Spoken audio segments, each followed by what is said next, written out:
Hi everyone, welcome to my channel Sharo lifestyle. మీలో ఎంతమందికి రోటీని దాల్తో తినడం ఇష్టం?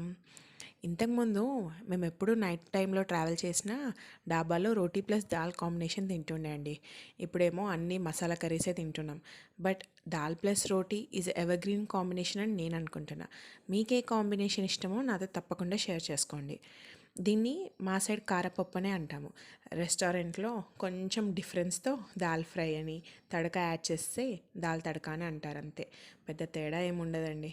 ఇంట్లో హెల్తీగా చేసుకోవచ్చు. ప్రాసెస్ చూద్దామా? కందిపప్పుని 1:2 రేషియో వాటర్ తీసుకొని 3 విజిల్స్ వచ్చేంతవరకు పెట్టుకొని ఉడకబెట్టుకొని పక్కన పెట్టుకోవాలి. తర్వాత పోపులో మంచి ఫ్లేవర్ కోసం నేను బిర్యానీ మసాలా యాడ్ చేశానండి. ఇప్పుడు పప్పు వేసుకొని ఉప్పు, కారం, కొంచెం ధనియా, జీరా అండ్ పచ్చి వెల్లుల్లి వేసుకొని బాగా మగ్గించుకున్న తర్వాత కొత్తిమీరతో గార్నిష్ చేసుకుంటే మన సింపుల్ అండ్ ఈజీ కారపప్పు రెడీ అయినట్టేనండి. మీకు నచ్చితే తప్పకుండా ట్రై చేయండి. Thank you for watching.